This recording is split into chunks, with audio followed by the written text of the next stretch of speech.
amor.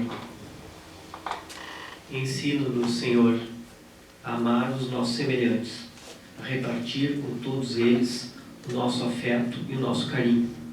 Que nós vejamos realmente em quem sofre ao nosso lado, um irmão nosso. A indiferença é um fardo muito pesado de carregar.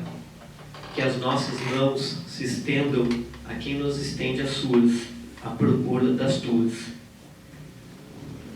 Quantas vezes não continuamos passando ao largo ante aos caídos que nos margeiam a estrada? Queremos imitar o anônimo samaritano da parábola que nos contaste. Auxilia-nos a superar a distância que o nosso egoísmo estabeleceu em relação ao próximo. Senhor, queremos conhecer a felicidade de amar e não apenas a de ser amados. Que assim seja. Agora, a exposição está a cargo do nosso colega Denise.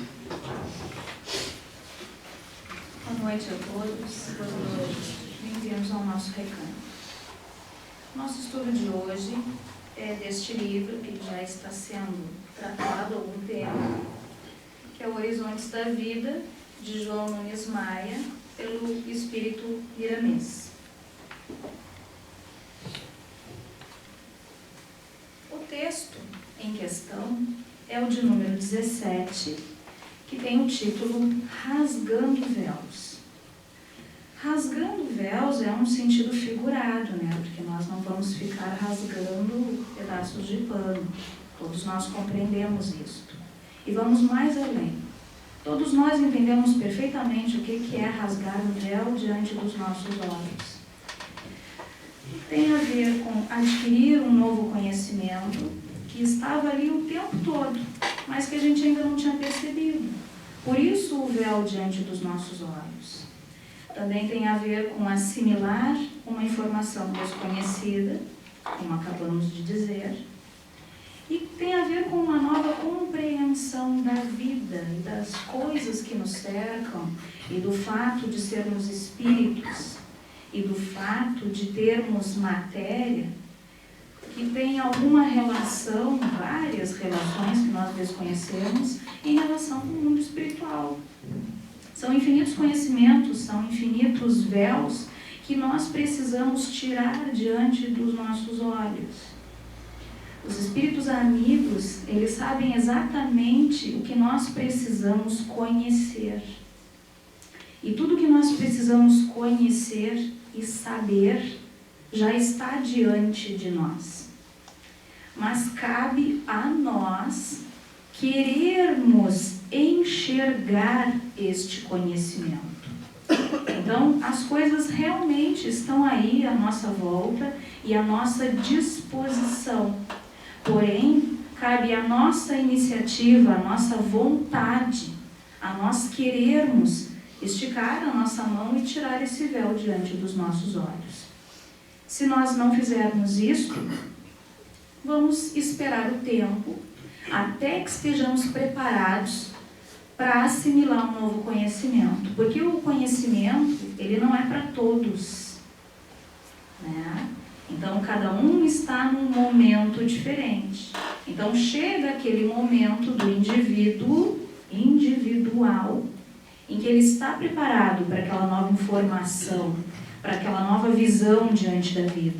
E é exatamente nesse momento que a pessoa faz como nós, que estamos aqui.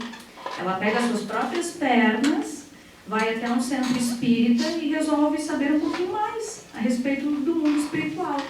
Como funciona essa relação entre os espíritos e os encarnados? Nós somos espíritos, como isso funciona? O que nos espera após o desencarne? E assim por diante. São tantos os véus que nós temos que tirar diante dos nossos olhos. Mas eu entendi, mas eu não compreendi. A gente já ouviu essa brincadeirinha, né? Existe assim uma leve diferença entre entender, e todos nós aqui somos capazes de entender tudo que é dito nas reuniões públicas, nas reuniões de estudo, no que está escrito nas obras básicas. Isso todos nós temos inteligência, condições de entender. A problemática é que nem todos nós compreendemos. Existe sim uma diferença. Entender é alcançar o sentido da coisa, a ideia da coisa. Isso é fácil. Agora, difícil é compreender, que tem a ver com conter em si. Então, compreender de fato a mensagem espírita é aplicá-la em nós e nas nossas vidas. Isso é compreender, é praticar, é assimilar nas nossas atitudes, nos nossos pensamentos, nos nossos sentimentos. E aí a gente comete um erro que é natural, dada a nossa imperfeição, né? As nossas imperfeições.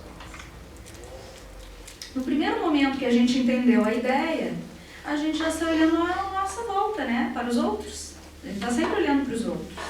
Então ocorre, em primeiro momento, a pretensão de ensinar ao outro aquilo que nós entendemos. Que a gente vem aqui e aprende tantas coisas maravilhosas e se esclarece a respeito de tantas coisas, que a gente quer dividir isso com as pessoas que nos cercam. Mas a gente tem que ter dois cuidados. Primeiro, porque às vezes a pessoa não está preparada para tirar aquele véu diante dos seus olhos. Então, por mais que a gente se esforce, por mais que a gente tente, que a gente explique ou tente esclarecer verbalmente, a pessoa não está pronta para aceitar aquela ideia. E existe um outro detalhe, né? Que a gente não compreende. Aí a gente não aplica na nossa vida. A gente vai aplicando para o outro. Ai, que feia aquela atitude da fulana. Ai, credo, isso não se faz, hein? Ai, olha só, uma pessoa espírita que está fazendo uma coisa dessa, porque eu estou vendo, que eu estou julgando, estou com os dois olhos colados naquela pessoa. Só que compreender não é tomar essa atitude de enxergar no outro a falha, né? O problema, a má conduta, né? A incoerência, os enganos. Isso não é compreender, e não é para isso que nós estamos aqui, não é isso que os espíritos esperam de nós, não é para isso que esses conhecimentos chegam até nós.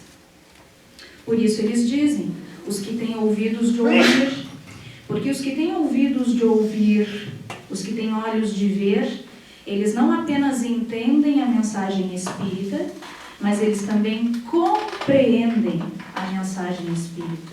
Ou seja, eles procuram aplicar nas suas vidas, eles olham para si próprios, para suas imperfeições, para suas dificuldades, para suas más tendências, as próprias.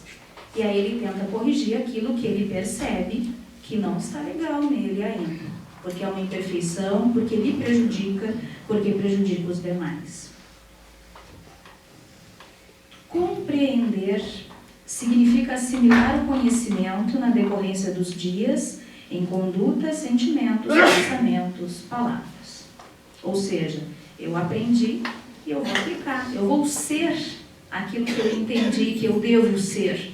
Eu vou buscar ser aquela pessoa. Vou me esforçar para isso. Vou ter vontade de buscar esse êxito.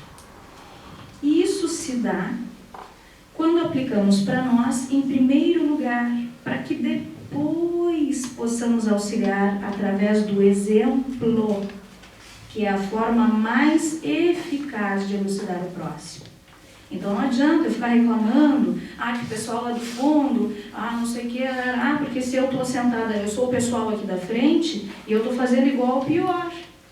Será que chegar e conversar, ou subir assim e falar tão bonito, se eu não aplico nada na minha vida, será que eu estou ajudando o meu próximo, os próximos mais próximos que estão ali à minha volta? Será que é isso que os espíritos esperam de mim, de nós? Será que é para isso que eles nos trazem tanta informação? Nós somos professores uns dos outros, é inevitável, a gente aprende se olhando mesmo, mas porque nós somos exemplos uns para os outros. E é isto que verdadeiramente ensina, que verdadeiramente educa. Quando Jesus esteve aqui entre nós, ele falou muitas coisas bonitas, maravilhosas, que estão conosco até hoje. Mas ele não ficou só na palavra bonita, né? Ele foi exemplo. Ele falou de perdão, falou muito sobre perdão. mas ele nos mostrou o que era o perdão quando ele estava sendo crucificado. Ali, cheio de dores, de angústias, porque ele sentiu. Ele exemplificou para nós o que é perdoar verdadeiramente. Então, nós também precisamos nos preocupar não apenas em conhecer a doutrina espírita, conhecer ciências, conhecer as coisas do nosso planeta. Nós precisamos também nos preocupar de que forma vamos utilizar este conhecimento nas nossas vidas. De que forma todo esse conhecimento que eu estou adquirindo vai ser útil para mim e para os que me cercam. E quando nós falamos de moral, né, de conduta, de atitudes, de pensamentos, de sentimentos, o primeiro olhar deve ser para nós mesmos. Porque não adianta a gente ficar identificando no outro os defeitos e as falhas, se nós também somos cheios de falhas e defeitos e não identificamos, e não evoluímos, não melhoramos, não progredimos. E aí eu estou aqui reclamando do mundo melhor, porque as pessoas não sabem se amar, né? São tão arrogantes, são tão... as pessoas que estão lá, mas eu sou as pessoas também. Eu também sou tão arrogante, eu também sou tão insensível. Então, o que está nas nossas mãos, assim, que a gente pode mudar de fato? Nós mesmos. É a única coisa que a gente pode mudar verdadeiramente. Eu não posso mudar o outro se ele não está com vontade. Daí existe o livre-arbítrio. E o livre-arbítrio deve ser respeitado. Ele é respeitado. Cada um segue o caminho que quer, a partir da sua vontade, das suas próprias escolhas. E eu exerço o meu livre-arbítrio, todos nós, e fazemos as nossas escolhas. E é isso que os Espíritos esperam de nós. Que as nossas escolhas, a partir de tudo que a gente escuta aqui todo sábado, seja aplicar nas nossas vidas. Não basta só entender e achar que é válido. Sim, eu concordo com tudo que foi dito, é muito bonito, muito interessante. Há comprovado cientificamente também. Não basta isso. Tem que ser mais do que isso. Tem que aplicar nas nossas vidas. Um dia de cada vez, um pouquinho de cada vez. O assunto, porque tem vários véus para desvendarmos, o véu que nós vamos tirar hoje diante dos nossos olhos, é um assunto muito complexo, muito aprofundado, e aí nós fizemos um resumo bem otimizado, de uma forma bem simples e clara, para que nós pudéssemos entender. Agora, esperamos todos nós que haja também a compreensão. O assunto se chama obsessão. Esse é o véu que eles estão rasgando no texto 17. Obsessão, lá no dicionário, é uma ideia fixa, uma mania, né? E aí a gente já pensa de uma pessoa obcecada pela outra, né? Ai, só pensa no fulano, só pensa no fulano. Ai, esquece, vai pensar em outra coisa, vai ver um filme, né? Ou só pensa na prova de amanhã, na prova, ou só pensa no que a fulana me fez. É aquela coisa de que não sai da tua cabeça, né? Isso é uma obsessão, lá no dicionário. Mas a gente também pode trazer uma definição espírita, mais para o lado do espiritismo, que nos diz que a obsessão é a influência de um espírito em relação ao outro. Então, a obsessão é mais do que isso. Além daquela ideia fixa, é cercear a liberdade do outro, é querer controlar o outro, é querer dar pitaco na vida do outro, é querer interferir na vida do outro, comandar o outro. Isso é uma obsessão, é o controle do outro, né? E pode ser exercido de várias maneiras, né? De uma maneira sutil, de uma maneira violenta, né? E por que ela acontece? Por que a gente tem essa ideia de querer controlar o outro? Os espíritos superiores, né? Eles jamais ferem o nosso livre-arbítrio. Os nossos anjos guardiões estão sempre ali do nosso lado, nos instigando a fazer o bem, a nos melhorarmos, a fugirmos dos perigos. Mas se a gente bota na cabeça teimosa, que eu vou seguir por esse caminho, e lá na frente tem um buraco, e meu anjo da guarda está ali dizendo, Denise, não, dá para aqui à esquerda, olha essa rua mais iluminada, será que não é melhor ir por aqui? E eu, não, que ideia besta, que coisa boba. Eu vou seguir reto aqui, estou acostumada a seguir sempre reto. Se eu teimar, se eu exercer a minha vontade de seguir, os nossos espíritos guardiões, amigos, iluminados, evoluídos, eles não interferem. Porque o livre-arbítrio nos foi concedido por Deus.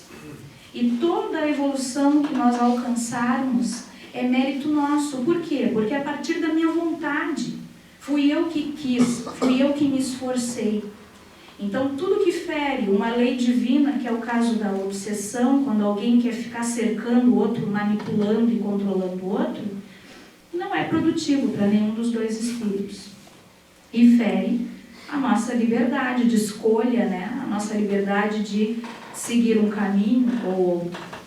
Então, as consequências não poderiam ser produtivas.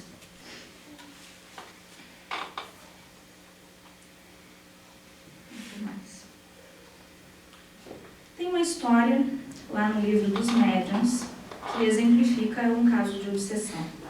Haviam duas irmãs e aí elas viviam falando mal de todo mundo, né? E fazendo intriga e fofoca mesmo, e prejudicavam, e destruíam famílias, mentiras.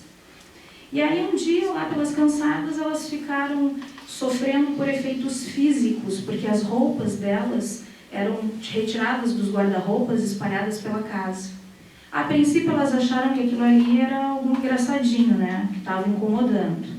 Quando elas se deram conta que não era nenhuma pessoa, elas recorreram aos templos, a padres, né? Isso há muitos anos atrás. E aí, quando elas viram que nada resolveu aquela situação dramática, e elas já não aguentavam mais, elas descobriram que tinha um grupo espírita e pediram socorro. Foram lá no grupo espírita e receberam o socorro que solicitaram. E aquilo ali se acalmou. Aquela história das roupas, que era uma manifestação física, acabou. Daí, passados alguns meses, voltou tudo de novo. E aí aquele grupo de espíritas foi questionar os espíritos, né? Mas vem cá, o que aconteceu? A gente achou até que tinha resolvido, né? Que tinha encaminhado o espírito, que ele tinha entendido e blá, blá, blá, blá. E aí ele disse, olha, meus amigos, a obsessão, ela é causada, não existe vítima na obsessão. A obsessão, ela é causada pela própria pessoa que se diz vítima, porque ela que abre as portas para o outro se aproximar, ela que convida com as suas atitudes, com os seus pensamentos, quando ela fica alimentando as suas imperfeições, ela convida os seus companheiros de jornada, encarnados ou desencarnados. Essas senhoras que falam tão mal da vida dos outros, que fazem fofocas, que fazem intrigas, que destroem famílias, se elas parassem de alimentar esse vício, elas se veriam livres desse transtorno. E também, se elas pensassem um pouquinho mais, elas até saberiam quem está lhes causando o transtorno. Porque esta pessoa que agora está desencarnada e muito magoada, ressentida com elas, foi uma pessoa que nesta mesma vida elas destruíram com a existência da pessoa através de fofocas, de mentiras, de intrigas, aniquilaram aquela pessoa em vida, já em vida. Então, vem aí o primeiro ensinamento a respeito da obsessão. Nós não somos vítimas.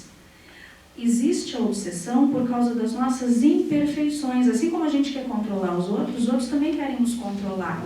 Assim como a gente quer corrigir e julgar os outros também querem nos corrigir e nos julgar. É recíproco.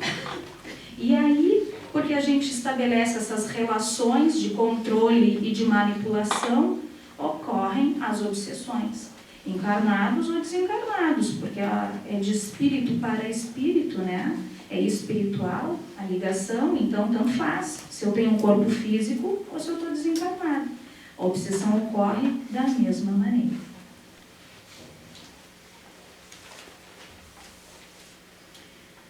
Como nós estamos um pouco cá e um pouco lá, uma hora encarnados, outra hora desencarnados, existem várias combinações de obsessão, de relacionamentos obsessivos. Então, o primeiro seria de desencarnado para uma pessoa encarnada, que é o caso dessas irmãs que nós acabamos de relatar. Um desencarnado, por muita mágoa, por ressentimento, se ligava a elas pelas suas imperfeições, estimulava elas a falarem cada vez mais, e junto com isso, né, acontecia um efeito físico. Mas a questão não era aquele efeito físico, a questão era a obsessão, o relacionamento obsessivo que estava ocorrendo ali. Nós também temos de encarnado para desencarnado. Acontece.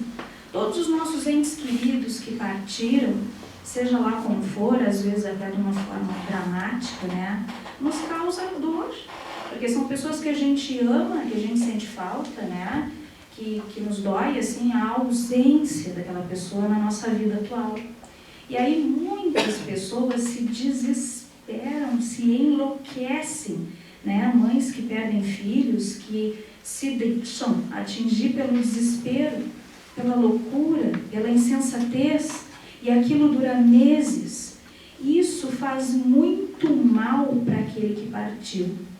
Em casos de crianças, os amigos espirituais chegam a criar uma barreira energética, porque o sofrimento da mãe, o choro da mãe, a angústia da mãe, a tristeza da mãe, ela não tenta se reanimar. A gente, claro, nós somos humanos e a gente pode sofrer, não é que não pode chorar e não pode se condoer pela perda de um filho, pelo amor de Deus, né? É claro que podemos. O que não podemos é esquecer que aquela criatura continua viva, só que no mundo espiritual.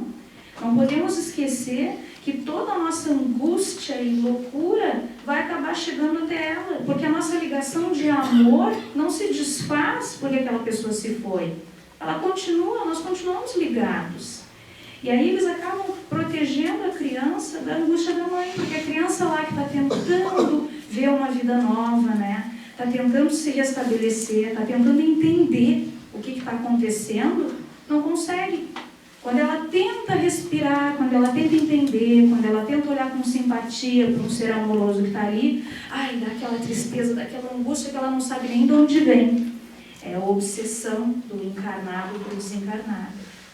Também entre adultos, quando a gente perde, seja lá quem for, um pai, uma mãe, não importa, ocorre a obsessão. Se a gente fica remoendo aquela dor por muito tempo, a questão é, eu posso me doer, posso sofrer, posso sentir, posso.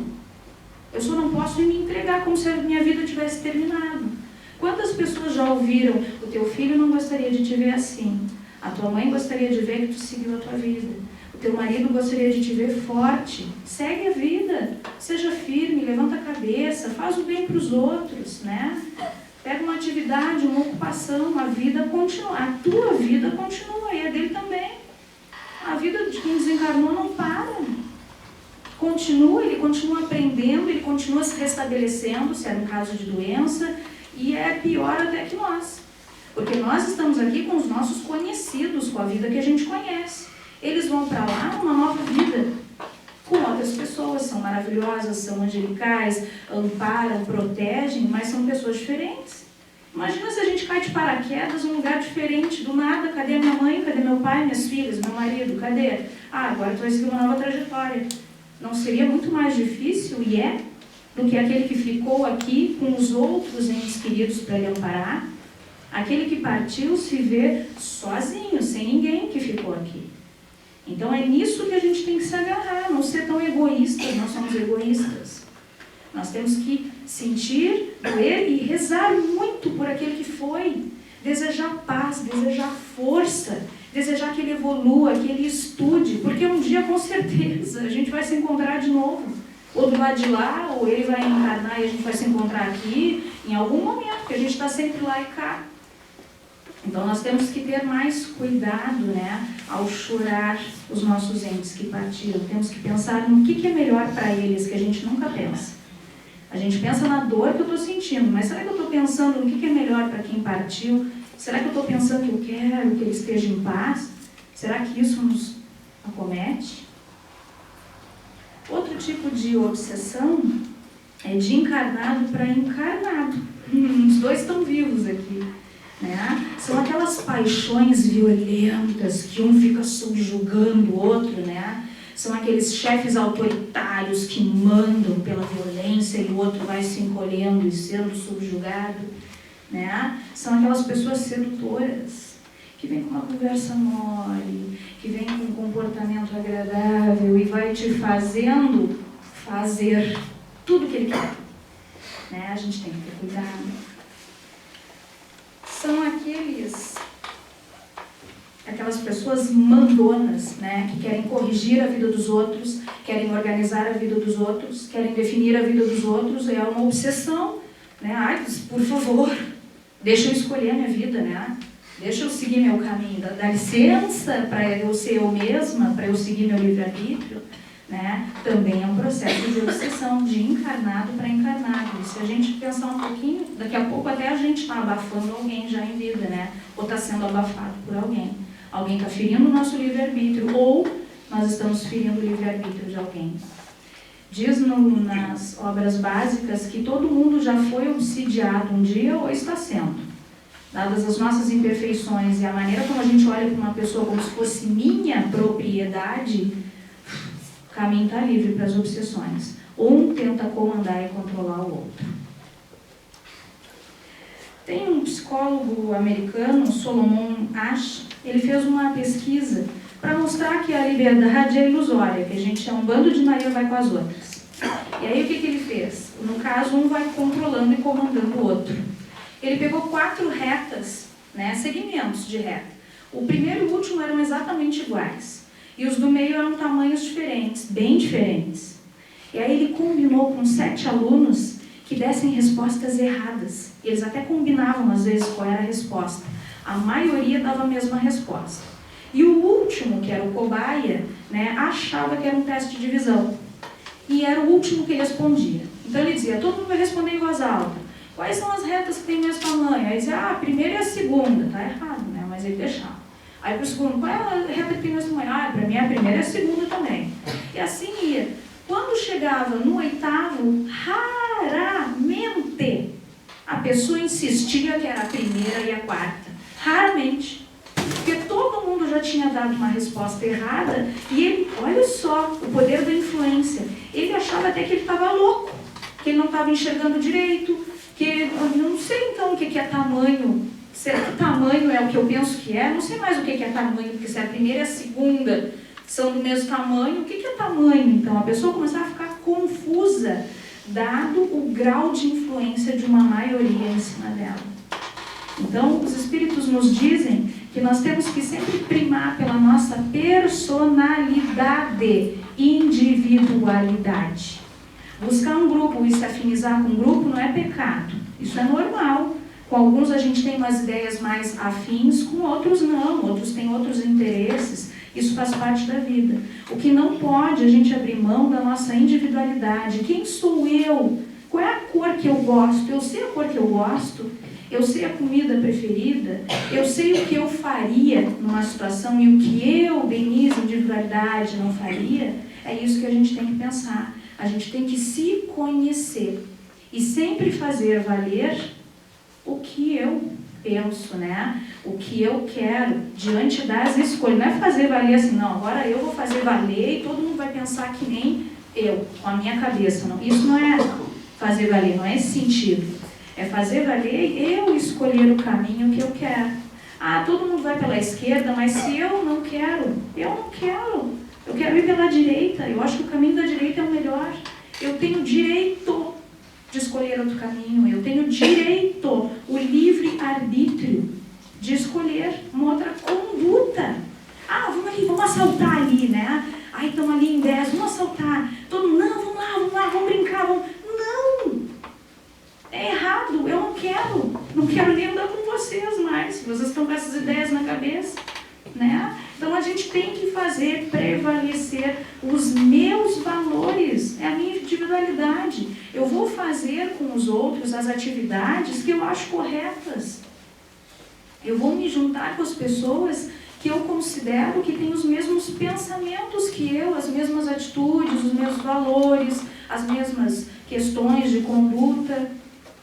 Agora, se eu estou num grupo, e aí o grupo começa a fazer algo, ou se eu estou com uma pessoa que seja, se ela começa a fazer algo que eu não considero correto, ficar calado realmente é consentir.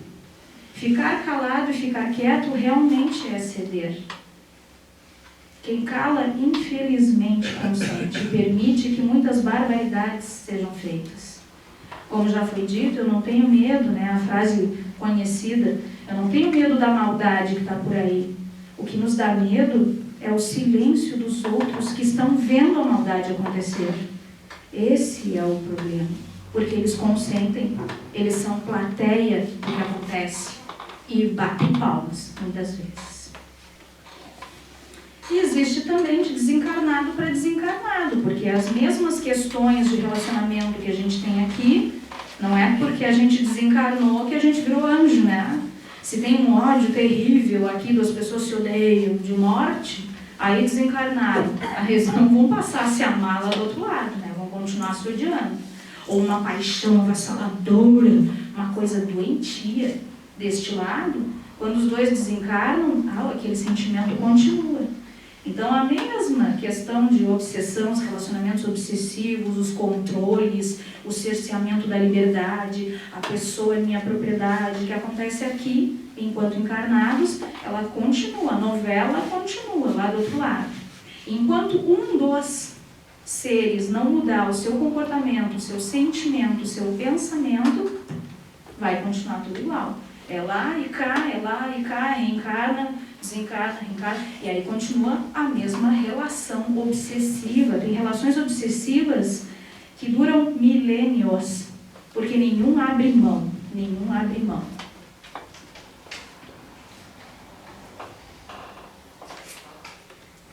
Ainda tem a obsessão recíproca, porque a gente está sempre falando um para o outro, mas existe os dois, um para cada um. Né? Vamos dar um exemplo de uma mãe para uma filha, por exemplo. A mãe controla toda a vida da filha porque ela é mãe. Ela acha que tem que proteger, tem que cuidar, a filha já é adulta, já é casada. Mas se a filha vai pintar a sala, pergunta para a mãe. A mãe acha isso muito certo, porque tem que dar opinião. Não, filha, aqui tu vai pintar de rosa. Mãe, briguei com fulano, tô chateada, não sei se eu me separo. Não, filha, deixa eu analisar. Não te separa, não joga fora teu casamento. E aí a mãe justifica aquele controle, né, e definição do que a filha vai fazer por amor. Né? Ela ama a filha, ela quer cuidar, ela quer proteger, e ela faz acreditando que ela está fazendo um bem para a filha. Já a filha que é submissa e subjugada, ela não tem iniciativa, porque ela se cria pensando que ela tem que perguntar tudo para a mãe, que a mãe é o amparo, é a tábua de salvação, é a pessoa que sabe a opinião correta. Meu filho ficou doente, mãe, o que eu dou agora? O xarope? Não tem iniciativa de procurar um pediatra, de viver como uma pessoa adulta e independente. Então, esse é um exemplo de obsessão recíproca. A mãe obsidia a filha porque ela acha que isso faz bem a ela, porque é por amor, então ela deixa a filha aleijada de atitude, de definição na vida. E a filha também acha que ela está sendo protegida, ela acredita que aquilo é uma proteção e deixa que a mãe defina tudo. Para que eu vou pensar se eu ligo para minha mãe e ela não dá a resposta? Aí aconteceu, é um exemplo real, que a mãe desencarnou. E aí eu pergunto, né, a todos nós, será que essa obsessão continuou recíproca? É claro que continuou. Quando a mãe se deu conta que desencarnou, ficou desesperada, porque ela não estava mais do lado da filha para ajudar, para amparar, para orientar. E a filha ficou aqui assim, desorientada, porque cadê a minha mãe? Aí ela ficava pensando na mãe, como tem pessoas que pensam nos desencarnados para ajudar, né? Ai, meu pai, por favor, meu pai é verdadeiro biológico, né? Meu pai, me ajuda. Às vezes o parente da gente que desencarnou não está em boas condições, está cuidando de si, e a gente está lá pedindo para que ele cuide de nós. Uma obsessão deixa ele transtornado lá na espiritualidade. E às vezes quem está lá na espiritualidade também quer cuidar da gente sem condições para fazer isso. Porque é um outro momento, tem que seguir a sua trajetória. Então esse é um exemplo, ou um ódio, né, como a gente falou antes, das pessoas que se odeiam de morte. É uma obsessão recíproca, é um em relação ao outro. E quando desencarnam, infelizmente, isso aí continua. Enquanto um não perdoar o outro e não querer mudar, não vai chegar a lugar nenhum. Existem... Tem também a auto-obsessão. A auto-obsessão são aqueles pensamentos doentios de culpa, de tristeza, de revolta, de ressentimento, de inferioridade que nós aplicamos em nós mesmos. Então não é que eu não queira continuar vivendo, sendo feliz, cuidando, ajudando os outros, é que eu não me permito. Porque há 10 anos atrás eu cometi um erro e eu vou me enterrar na amargura até o fim da minha existência. Isso é uma auto-obsessão. É quando a pessoa fica com uma ideia fixa que é doentia, é ruim para ela mesma, de amargura, de culpa, de ressentimento, e ela não se permite pensar em outra coisa. Ela não se permite seguir a sua vida. E nós fazemos isso muito conosco, através da culpa. Quando a gente vê que fez algo errado, claro, a gente tem que enxergar que fez algo errado. Isso é saudável, né? Agora a gente fica se remoendo na culpa. Aí eu não podia errar, né? Eu não sou humana, não tenho imperfeições, então eu não podia errar. Não podia me equivocar.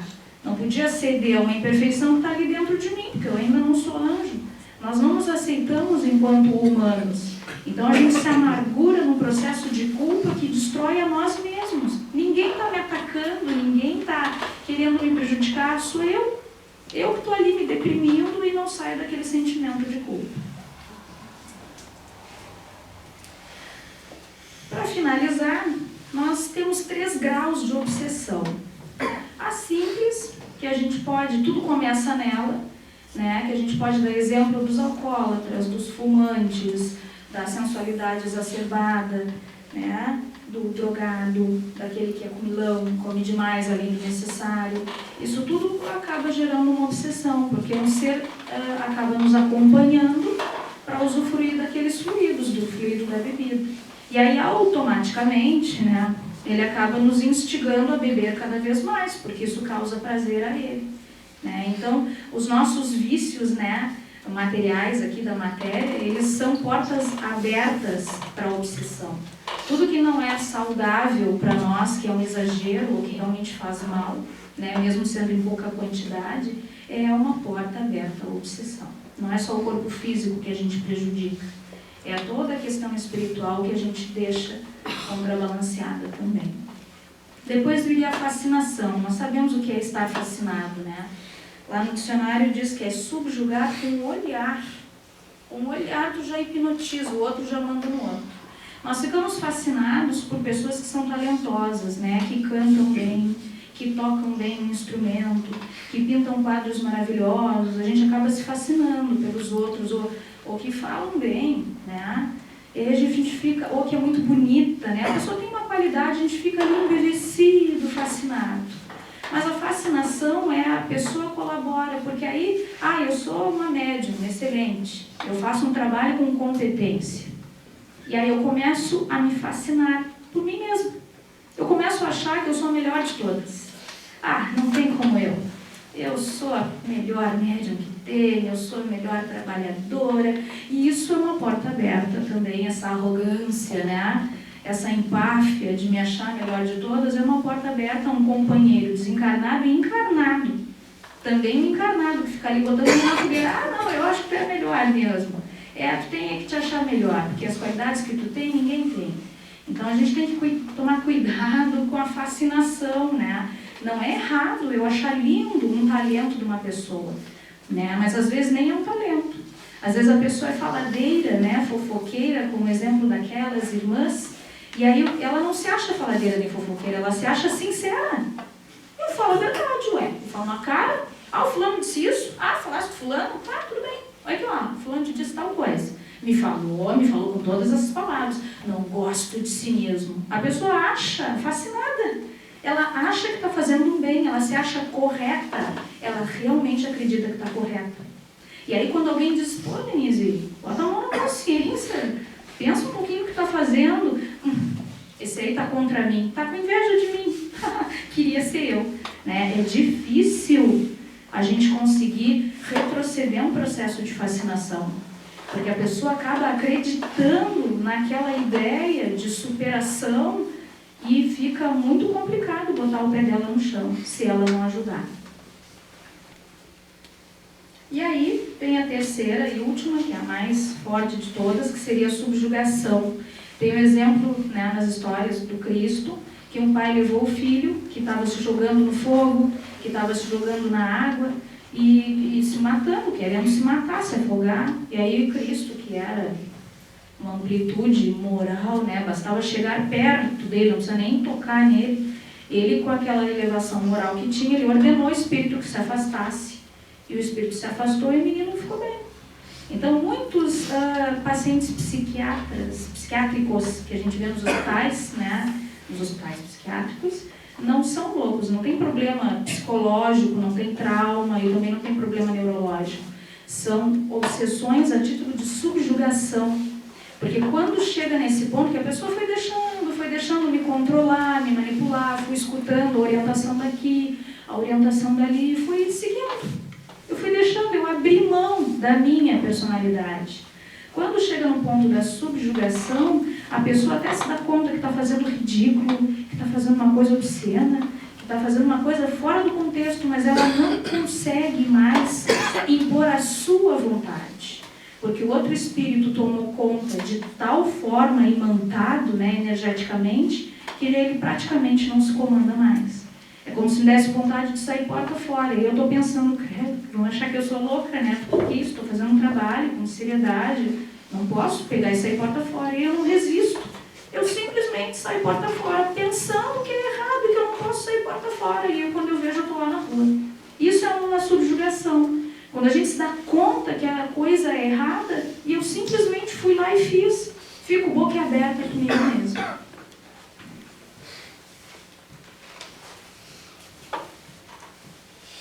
Agora, para finalizar, a terapêutica, Como é que a gente se cuida em relação às obsessões, como é que a gente evita de ser obsidiado, de obsidiar os outros. Existe uma terapêutica? Sim, existe, é o equilíbrio. Onde a gente controlar todas as nossas imperfeições, quando vê que está pendendo para as imperfeições e puxar o freio de mão, essa é a terapêutica da obsessão. Porque por onde que ela nos atinge? Nas nossas imperfeições. Nós que somos os que convidam, os anfitriões, que chamam as obsessões, que constroem as relações.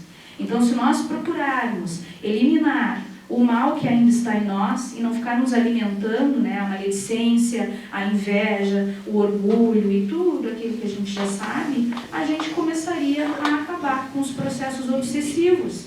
Porque se eu não me afinizo com o pensamento de uma pessoa, com a atitude dela, o que eu faço? Me afasto.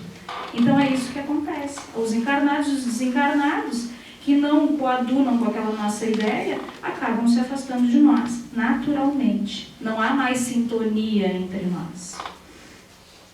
E aí tem 3 passos ali para a gente aplicar. Primeiro, é aplicar a necessidade de evolução moral para nós mesmos. Então, tudo que a gente escuta, que a gente aprende de doutrina espírita, de evolução, de comportamento, de conduta, não é para ficar olhando para os outros, é para olhar para nós. É para aplicar na gente. Será que eu no dia a dia lá na minha casa, lá no meu serviço, com as minhas filhas, será que eu faço o que eu deveria fazer? Será que eu sou a pessoa que eu poderia ser? Será que eu estou me esforçando para melhorar? É isso que a gente tem que pensar. Segundo lugar, é não cair na culpa. É um tipo de obsessão que a gente acabou de ver, a auto-obsessão. Porque a gente tem que aceitar que a gente é humano. Então, por mais que eu me esforce para fazer o melhor e para fazer o certo, em algum momento alguém vai me tirar do sério e eu vou fazer uma besteira. E isso porque eu ainda sou imperfeita, tá ali, tá comigo ainda. Então a gente tem que aceitar que de vez em quando eu vou errar, mas aí eu vou levantar a cabeça, vou tentar consertar aquele erro se for possível, vou seguir em frente com aquele aprendizado, mas não vou parar naquele pontinho. Um padre disse que os nossos erros são um pontinho. E enquanto a gente não resolve aquele pontinho, a gente faz um círculo na volta. E não sai dali. Fica fazendo a volta no pontinho, até resolver o pontinho. Quando resolve o pontinho, segue em frente. Tem uma frase que diz assim, falhei, tá falhado e não se falha mais nisso. É isso que a gente deve aplicar. Segue em frente. Errei. O que eu vou fazer? Fiz. Agora eu vou consertar. E se puder, porque às vezes também não pode consertar. Às vezes não existe outra oportunidade para consertar. Então, já que eu prejudiquei alguém, eu não vou prejudicar o segundo alguém. Já é um começo. Mudar a mim mesma, para não fazer a mesma besteira de novo.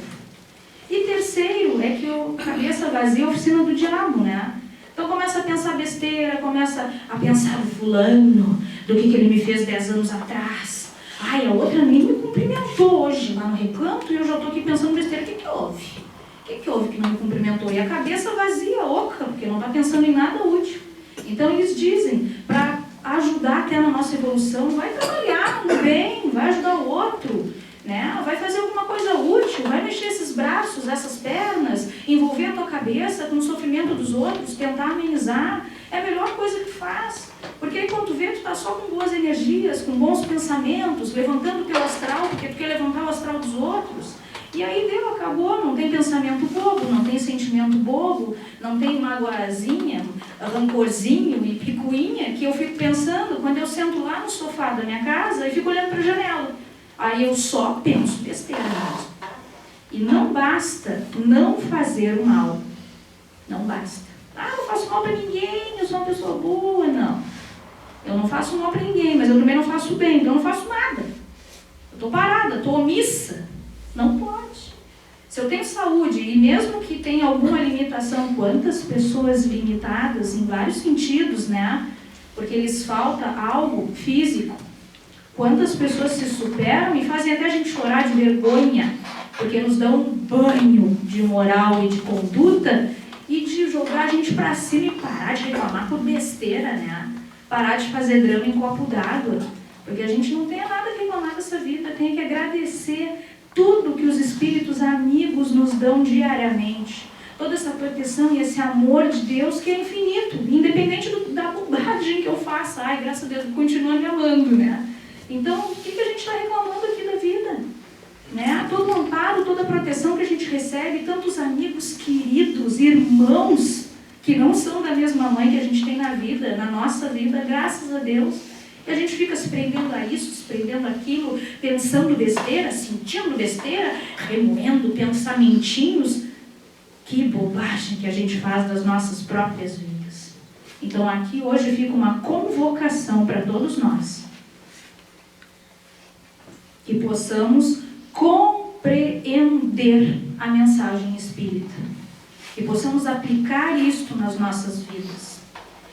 E um desejo de que tenhamos uma feliz vida nova a partir de hoje.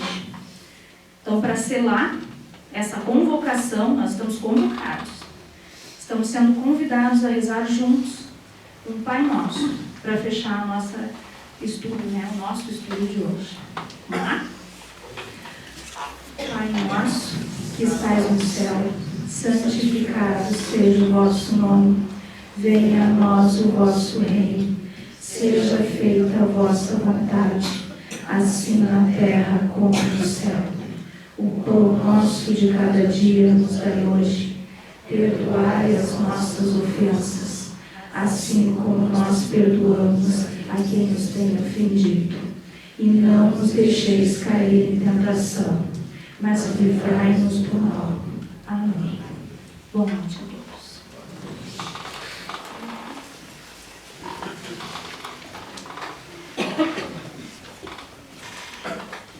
Agora vamos fazer uma prece a todos os nomes colocados nas nossas urnas e a quem vem na nossa lembrança.